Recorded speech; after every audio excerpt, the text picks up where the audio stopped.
buenas tardes, de manera más formal. Estamos en la clase de Introducción a la Filosofía. El libro que estamos siguiendo es El hombre como pensador, de Mateo Andrés. Hemos visto 3 temas de clase, unos que corresponden a los 3 primeros capítulos de los 10 capítulos que tiene el libro. El primer tema que trabajamos, la panorámica filosófica, ante la pregunta ¿qué tiene que ver la filosofía con nosotros? Y decíamos que aunque no seamos filósofos de profesión, lo somos por el hecho de ser seres humanos. Todos los seres humanos piensan, esa es nuestra identidad de frente a todos los otros seres de la creación y del mundo. Y somos pensantes y por lo tanto no podemos dejar de pensar. Si no pensamos bien, pensamos mal, pero siempre estamos pensando.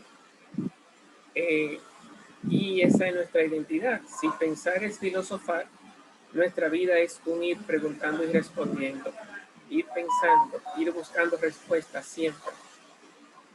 Y por lo tanto, cada día para yo vivir con cierta, apoyando mi vida, justificando mi vida desde mi propio sentimiento, desde mi propio corazón, tengo que irle encontrando cada día el sentido a mi propia vida, recuperando respuestas que me dan sentido, aunque sean respuestas del pasado, que sigan siendo respuestas de hoy, que me sigan sosteniendo para yo vivir de una forma justipreciada, de una forma en que yo mismo me acompañe y que de alguna forma me felicite en mi propio vivir. Eso que los psicólogos le llaman autoimagen. Entonces decíamos que la filosofía es la encargada de buscar ese sentido último y profundo de por qué y para qué vivir, qué sentido tiene que yo esté viviendo esta vida y cargue con ella. Una segunda pregunta que nos hacíamos en el segundo capítulo era ¿por qué? ¿Qué es lo que impide que se apague ese ir por la vida preguntando y respondiendo? ¿Por qué no se extingue la llama de la pregunta para uno dejar de buscar respuesta? ¿Por qué no? ¿Qué es lo que impide en nosotros el silenciamiento interior? ¿Por qué tenemos que estar como con ese fuego de preguntar siempre y buscar respuesta? Bueno, y decíamos que para el autor era la intradistancia. ¿En qué sentido? Intradistancia significa que nuestro mejor ser siempre está lejos. Nosotros nunca nos conformamos con, ya tengo dinero, ya tengo pareja, ya tengo trabajo, ya por fin salí de un problema. No, siempre tenemos el problema de que nuestra vida está insolucionada. ¿Por qué nuestra vida siempre está no solucionada? Porque la conciencia nos revela los límites. Nosotros tenemos lo que se llama la conciencia, que nos revela los límites y lo mucho que nos falta. Y al desvelarnos y a anunciarnos nuestros límites, entonces necesariamente nos dolemos de los límites en los que estamos y aspiramos los bienes que no hemos alcanzado. Y así el niño aspira a ser profesional, a salir del barrio. Nosotros aspiramos a salir de situaciones de dolor. Entonces esa llama no se apaga porque siempre estamos lejos de nuestro mejor ser. Nuestro mejor ser es una proyección nunca alcanzada y nuestro ser, el que hemos alcanzado, es una realidad siempre insuficiente, siempre pequeña de frente a nuestros deseos y a nuestra necesidad. Había una tercera pregunta que vendría siendo ¿y qué sentido tiene? Que era el tercer tema de la filosofía del libro que estamos viendo. ¿Qué sentido tiene este buscar sin punto de llegada, este buscar desmedido, sin un fin, sin un término? ¿Qué sentido tiene estar viviendo esta vida detrás de una felicidad que siempre se escapa? Que por más que tú alcanza la meta, pero no el descanso. Alcanza la comida, pero no se te apaga el hambre de seguir comiendo. alcanza el agua, pero no se te apaga la sed de seguir bebiendo. Alcanza, qué sé yo, un trabajo, una meta, una pareja, pero la felicidad se marcha para otra meta, para otro proyecto, para otro lado. ¿Y para qué perseguir lo que no se puede alcanzar? ¿Para qué ir detrás de lo que al final siempre está lejos, por más que tú lo quieras atrapar? Como que te confundes porque quieres atraparlo en una cosa y te queda con la cosa en la mano, pero la felicidad se fue para otro lado. ¿Qué sentido tiene esta búsqueda sin alcanzar la felicidad? Bueno, la respuesta que nos daba el libro Mateo Andrés es que en la medida que seguimos, perseguimos nuestra felicidad, pues vamos creciendo, vamos abandonando la pequeñez y vamos alcanzando la grandeza, vamos dejando atrás la ignorancia y vamos creciendo en sabiduría. Recordamos, eh, recordamos que, por ejemplo, en el caso de Jesús en la Biblia, dice que fue creciendo en conocimiento, en sabiduría y en gracia. Es propio del ser humano este estar creciendo, este ir siempre superándose. Es como si esa fuera nuestra naturaleza. En este mundo, llegar a nosotros mismos no es descansar, sino no es llegar a un puerto, es llegar a un camino, no es llegar a un punto de llegada, es llegar a, a una carrera. La vida es nuestra, tiene su entusiasmo, que es el entusiasmo de estar siempre en búsqueda. Bueno, y otra pregunta que aunque no la encontrábamos directamente como una pregunta temática, uno de los 3 grandes temas que de las últimas preguntas que estuve respondiendo en el último video: ¿cuándo mi carrera vale la pena y tiene sentido? ¿Y cuándo mi carrera es una carrera dolorosa? Dice, hay 2 formas de correr: o sufriendo la vida que vivimos, o disfrutándola, o siendo felices, estando contentos con nosotros mismos, o maltratándonos. Maldita vida, ¿qué es lo que me pasa? Yo siempre. Entonces nos preguntamos, ¿cómo es mejor vivir la vida? Y entonces decíamos, una vida auténtica es aquella que se acompaña, que se siente bien, que de alguna forma encuentra el lado positivo a los dolores, a las dificultades. Es verdad que siempre hay hambre, siempre hay sed, siempre hay que bañarse, siempre hay que trabajar. No podemos quedarnos sentados y que ya yo viví. No, la vida es una carrera de solución de problemas. Y si usted se detiene, los problemas se amontonan. Usted tiene que estar corriendo, solucionándose y después solucionándole la vida a otro. Y en esa carrera de ir solucionando y nunca estar tranquilo, porque siempre hay que resolver problemas, usted o lo goza o lo sufre. Entonces, ¿qué es mejor? Ir por la vida con la alegría de ser la vida que somos y vivir la vida que vivimos, o irla lamentando e ir como con un peso muerto, irla sufriendo. Entonces, lo mejor es irla disfrutando, lógicamente. Entonces, eso hay que decidirlo. La filosofía es una opción. Cuando tú no decides tus pensamientos, se te imponen los pensamientos derrotistas, los pensamientos que atrasan. Cuando tú no decides la grandeza que tú quieres vivir y progresar y relanzarte a proyectar tu vida, se te imponen los sentimientos rastreros, los pensamientos bajos. Se te impone la vida que no quieres vivir, la vida que otros han pensado para ti y la vida que otros han pensado para ellos y que no le ha funcionado. Entonces te influyen y se convierten como en sogas invisibles que te amarran o te tiran para atrás. No te dejan vivir la vida que tú eres. En ese sentido, prácticamente es un deber el coger nuestra vida en nuestras manos. Si Dios nos dio ese poder de poder pensarnos y poder decidirnos, pues entonces en algún momento tenemos que despertar, como dice Mateo Andrés, el filósofo dormido que hay en cada uno de nosotros y comenzar a echar para adelante. Bueno, entonces, para poder avanzar, la pregunta que no hemos respondido en el capítulo, para entrar ya en lo que se llama el tema número 4, que se llama el hombre filósofo, vamos a revisar a 3 pensadores. Uno de ellos, primero es Platón, el segundo de ellos es Aristóteles y tercero es Ortega y Gasset. Los dos primeros son griegos, antes de Cristo.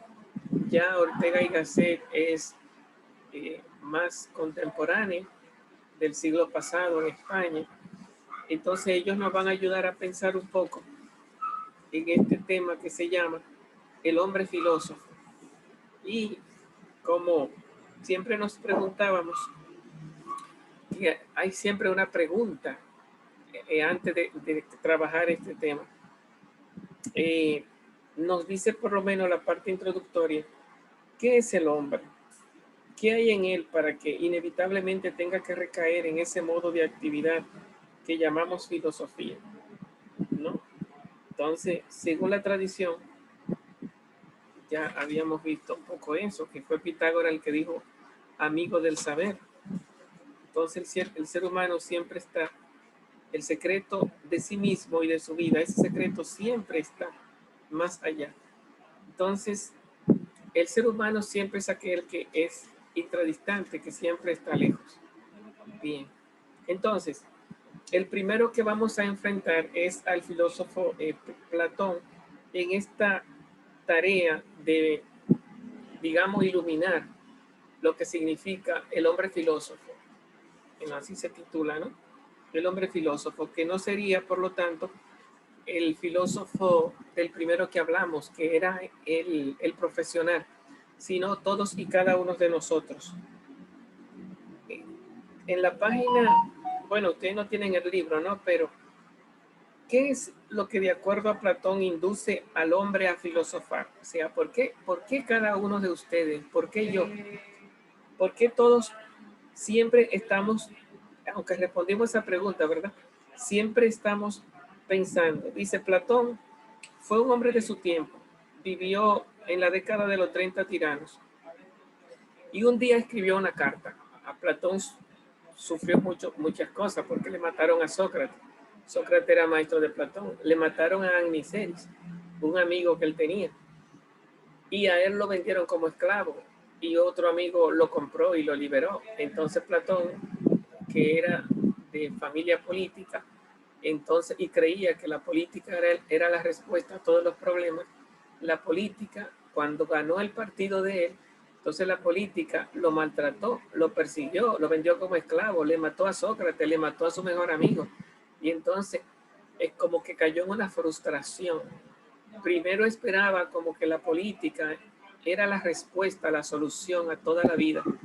Y se encuentra con que la política es quien le clava el cuchillo y le destruye a su mejor maestro y a su mejor amigo y se queda solo en la vida. Entonces, escribió esto en un libro que se llama, deja ver, creo que es el banquete. Dice, escribió una carta y en la carta él dice, entonces todo me empezó a dar vueltas. Es como cuando uno le da un palo en la cabeza, ¿no? Como que uno pierde los horizontes. Si toda mi vida estaba puesta en la política y la política me acuchilla, entonces dice, todo me empezó a dar vueltas. Llegué a la conclusión de que todas las actuales constituciones de los pueblos son malas. Oigan eso, cuando uno se ve golpeado, uno comienza a creer que todo el mundo es malo. Yo me acuerdo a mi primo una vez que cuando estábamos comenzando en la infancia, que de repente consiguió una novia y estaba muy contento. Entonces estaba con un ánimo de vida, se le veía distinto, se veía más animoso, mejor vestido, más trabajador, iba al mercado, venía al mercado. Y un día se encuentra conmigo y casi choca conmigo. Yo lo veo caído así. Y me dice, Martín, nunca confíe en la mujer. Y sigue caminando. Yo no le pregunté, pero uno entiende que sufrió una decepción. Y entonces llega un momento en que te dice, ese nunca confíe, como todas son malas. Uno pasa, entonces algo encontramos así como en Platón. De repente, él tenía su corazón, su vida, estaba como montado en la política, como la respuesta a todo el universo. Y como llega un momento que la política le afecta, lo acuchilla, lo destruye, entonces de repente cae como en ese panorama de muerte, de sinsentido. Y entonces escribe, oigan eso, llegué a la conclusión de que todas las actuales constituciones de los pueblos son malas. Es la frustración, ¿no? El verlo todo malo, ya nada sirve. Debería venir una bomba y acabarlo todo. Es como ver frustrada todas sus esperanzas. En consecuencia, dice Platón, me vi empujado a cultivar la filosofía. Bueno, por lo menos se dedicó a pensar, porque hay gente que lo que comienza a deprimirse y a beber, o se mete en la droga, o comienza, me la van a pagar, y comienza como a engañar a todo el mundo. Comienza como con un espíritu de venganza que al final no resuelve nada, sino que uno se enreda más. Pero interesante porque Platón dice, me vi empujado a cultivar la filosofía, el pensamiento serio, a reflexionar, a buscar respuesta. ¿Por qué que la gente es así? ¿Cómo vivir esta vida? Entonces, pues en ella, en la filosofía, hacía yo el honor de creer la fuente del saber para todo, muestra de lo que es bueno y justo. Entonces, pensando correctamente, eso era la filosofía, en ella, en el pensamiento, podía yo encontrar qué es lo correcto, qué es lo justo, qué es lo bueno, tanto en la vida pública como en la vida personal. Bueno, ahí terminó el, la cita, pero es una entrada interesante porque uno entiende que Platón vivió una conversión, pasó de un joven de espíritu político, de aspiraciones políticas, de luchas políticas, de esfuerzo político. Entonces llega un momento en cuando el camión de la vida se le estrella y se ve de alguna forma que todos sus sentidos se le tiraron por el suelo.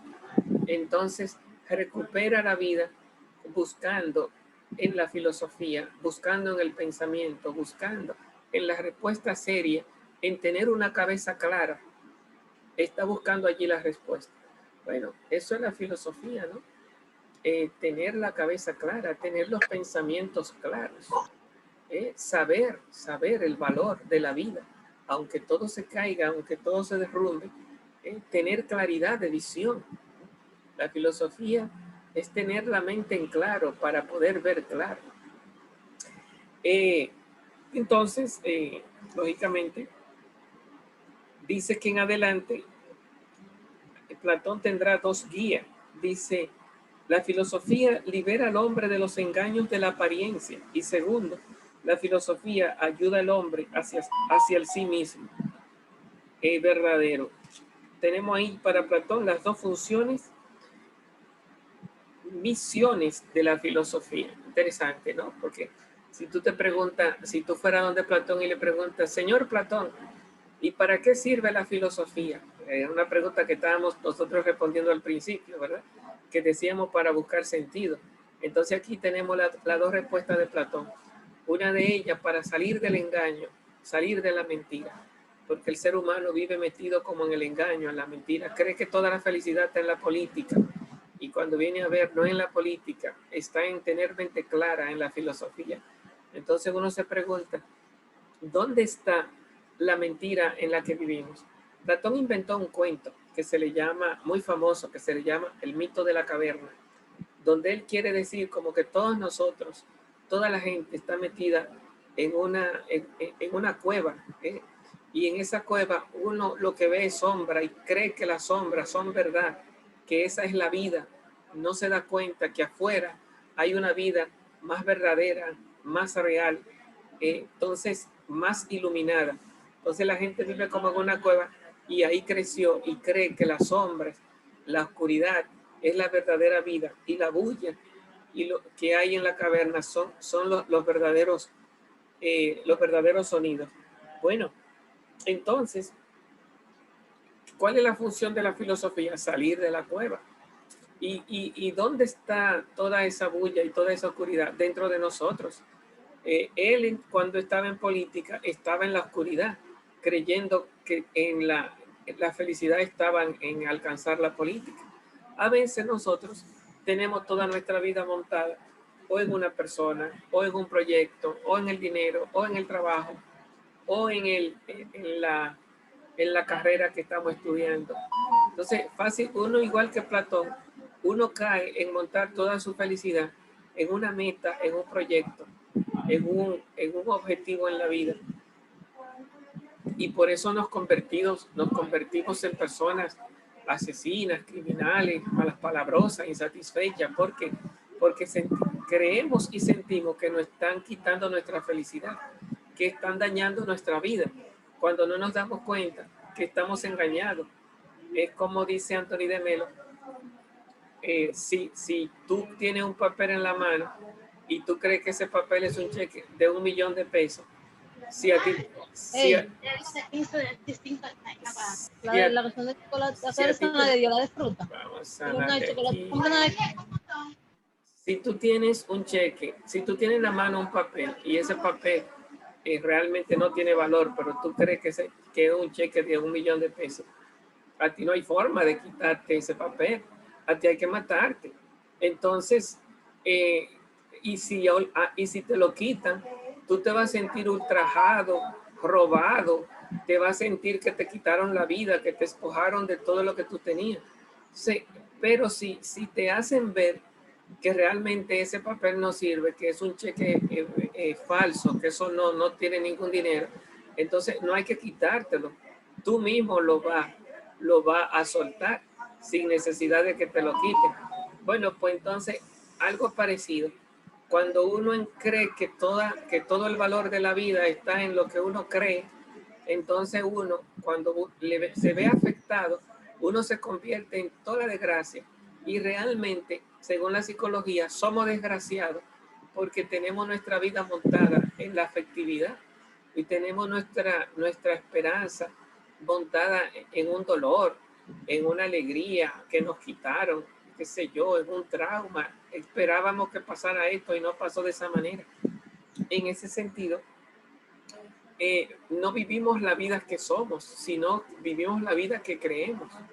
Entonces, no nos damos cuenta que el tesoro que nos quitaron o que perdimos no tenía tanto valor, que era un paso por la vida, no era toda nuestra vida, pero toda nuestra vida está montada en una idea, en un cheque falso, en algo que pasó o en algo que creemos que nos quitaron. Entonces, y por eso nos convertimos en personas desdichadas, porque no le vemos la relatividad. No ponemos el absoluto en nuestro mismo ser, sino que ponemos el absoluto de vivir en las cosas que llegan a nuestra vida. Bueno, entonces, de ahí que de alguna forma la filosofía te libera del engaño. Es como si necesitáramos que venga un camión y se traye sobre nosotros para que aprendamos a sufrir, y después que hayamos sufrido mucho, levantemos la cabeza y aprendemos a soltar lo que la vida nos quitó. Hay que aprender a soltar porque nacimos sin nada y al final nos morimos sin nada y todo pasa y la vida es así. Todo lo que te dio la vida te lo dio para quitarte. Entonces, ese aprender a soltar, a Platón tuvo que soltar la política. Entonces la pregunta, ¿qué tengo yo que soltar para salir de la caverna, para salir de la cueva, para salir de la oscuridad? ¿Dónde tengo yo montada toda mi felicidad? ¿Dónde está navegando la mentira de mi corazón? Bueno, entonces, si suponemos todavía que, digamos, en letra mayúscula dice, es preciso sacar a los cautivos de las cárceles. Esa es la misión del filósofo, liberar al hombre del mundo. de las apariencias, conducirlo al verdadero ser. Bueno, esa es una de las ideas. Decíamos que eran dos. Una de las ideas era que nos ayuda a salir de la mentira, ¿verdad? Nos ayuda a salir del engaño. La otra misión de la filosofía era descubrir el sí mismo verdadero. ¿Quién soy yo? Esa es una pregunta interesante, ¿no? No la vamos a terminar respondiendo, será la pregunta próxima, pero podemos dar la respuesta que nos da Platón a partir de un mito en el tiempo que nos queda, y después en la próxima clase, que seguro será en el otro, con el otro grupo, y después yo le subiré el video, la pregunta del quién soy yo verdadero, ¿verdad? Es la respuesta de Platón. Dice, ¿quién es ese sí mismo verdadero? Dice, el hombre concreto vive lejos del hombre ideal. Eso ya lo hemos visto. Lo que soy, lo que he alcanzado, está lejos de lo que puedo ser. Y siempre puedo más de lo que he llegado, siempre puedo más. Y esa experiencia me hace sufrir lo que soy y me hace amar lo que no soy, lo que quiero ser. Entonces, según Platón, esa es la segunda misión de la filosofía, encaminar al ser humano hacia ese ser verdadero, hacia ese sí mismo que está oculto en el fondo de su ser. ¿Eh? Curioso, ¿no? Porque aquí estamos hablando como de un sí mismo que no es ni siquiera el que decíamos como intradistancia, el proyecto de felicidad que siempre se escapa, sino todavía más allá del proyecto y más allá de mi propia, de mis agarres, ¿verdad? De mis sentimientos, hay un sí mismo, hay un yo. O sea, yo siempre estoy conmigo. Todas las cosas que yo persigo para ser feliz o que yo vivo sufriendo, todo eso pasa en mi vida. Padre, amigos, hermanos, trabajo, qué sé yo, ropa, casa, todo eso pasa. Pero hay algo que siempre está ahí conmigo y que no puede ser anulado, no puede ser eliminado, y que es el que de alguna forma se monta en el caballo de quiero una casa, quiero una carrera, quiero vivir, quiero viajar, quiero dinero, pero el caballo de la vida de alguna forma no es yo, no es yo. A veces yo amo más al caballo que a yo, que al que monta el caballo. En ese sentido, es verdad que hay que montar el caballo para crecer, pero hay que entender que mi yo no es el caballo, está más allá de la vida que yo estoy viviendo, de este mundo que yo estoy viviendo, mi yo verdadero, encontrar ese yo. Entonces dice, ese sí mismo oculto en el fondo del ser. Es el tema del hombre como eros, como amor. El tema del hombre que, consciente de su limitación, se aleja infinitamente del animal y se acerca indefinidamente a Dios, situado como está entre ambos extremos. Aquí está el texto. Si vieron el video anterior, este texto yo dije que habían 4 verbos.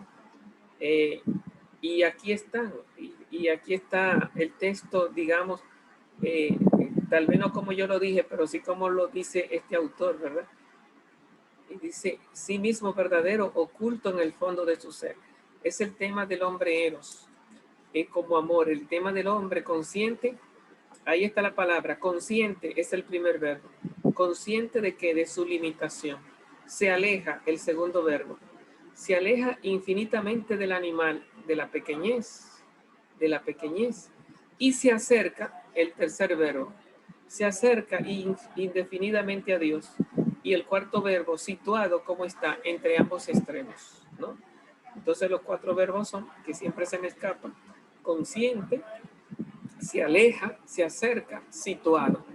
En la conciencia, el hombre dentro de su conciencia se aleja de su pequeñez, se acerca a la plenitud y siempre está situado. Y ese es como el hombre eros, ¿verdad? ¿Quién soy yo? Yo soy eso, una tensión, un camino, una conciencia sin punto de llegada, siempre buscando, y por más que alcance, mi verdadero yo no es lo que yo alcanzo. Por eso tengo que aprender a dejar que si se me va el caballo de la vida, coger otro caballo, y coger una bicicleta, y coger una motocicleta.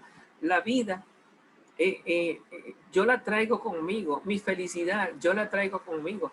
No es el caballo el que me da la felicidad, yo soy el que me hago feliz con el caballo de la vida. Y si pierdo el caballo, no es conseguir una bicicleta lo que me hace feliz, yo soy el que me hago feliz con la bicicleta. Y de alguna forma tengo que aprender a conocer cuál es mi medida, porque a veces quiero alcanzar lo que no puedo manejar. Entonces tengo que aprender a vivir la vida que realmente vivo, montarme en el caballo de la vida para crecer. Cuando digo caballo, estoy hablando de metas, de proyectos, de personas, qué sé yo, de ideales, cosas que uno quiere alcanzar. Pero al final, yo no soy nada de lo que yo estoy amando, ni buscando, ni alcanzando. El verdadero yo viene detrás de mí, viene conmigo. Mi verdadero yo es eterno. Mi verdadero yo es la creación de Dios en mi vida. Y todo lo otro que con lo cual yo me relaciono en la vida, todo lo otro es, llega para pasar, llega para irse. Entonces, bueno, nada, aquí entonces Platón nos pone un cuentecito muy interesante sobre Eros como hijo de dos dioses, hijo de Pernia, diosa de la pobreza, hijo de Pernia. Entonces, en tanto que hijo de Pernia, el amor es flaco, mancilento, porque es la diosa de la pobreza, vive y duerme en la calle al aire libre. Y como hijo de Poros, es viril, diligente, buscador incansable de lo bueno y de lo bello, porque Poros es el dios de la riqueza. Entonces, dice que así es Eros, por un lado pobre y por otro lado rico, por un lado débil y por otro lado millonario. Entonces, la filosofía tiene como ese fin de buscar dos cosas, y ya nos quedan 2 minutos para esta clase, entonces ustedes ya podrán subir al, eh, al WhatsApp y ver el video. También lo que no lo han visto, ver el video anterior de la clase anterior. Aquí le dedicamos más tiempo a la pregunta, ¿qué dice Platón? ¿Quién soy yo como filósofo? Y las dos ideas eran centrales que ya no habíamos visto en otras clases. Era para salir del embuste, del engaño, y para encontrarme con mí mismo. Las dos funciones de la filosofía. Es lo que se llama el hombre filósofo. No el hombre filósofo como profesional, sino el hombre filósofo como existencial. Todos somos filósofos y tenemos que encontrarnos a nosotros mismos. Bajo esa definición, consciente de nosotros mismos, nos alejamos de nuestra pequeñez, nos acercamos a nuestra plenitud. Situado como estamos entre ambos extremos. Y que ese yo está siempre más lejos de toda la situación de vida que tengamos, dinero, pobreza, no importa lo que tengamos, todo lo que está en nuestra vida siempre es pasajero. Lo que no es pasajero es mi verdadero yo, siempre viene conmigo, y ese yo siempre es una tensión, el yo que está por debajo de todos los éxitos y fracasos que hay en la vida. Es un yo que siempre está en tensión de nunca bastante, de alejarse de su pequeñez y acercarse infinitamente a su plenitud. Bueno, pues nada, muchachos, no le di tiempo para hacer preguntas, tampoco hay tiempo, porque aunque usted la haga, no hay tiempo para responder. Busquen subir al WhatsApp para que encuentren este videito y sigan pensando. El librito se llama El hombre como pensador, de Mateo Andrés. Bueno, pues nos vemos, si Dios quiere, en el próximo encuentro. Bye, bye. Que tenga buenas noches, profe. Adiós. Buenas noches, maestro. Igual, gracias. Saludos para todos.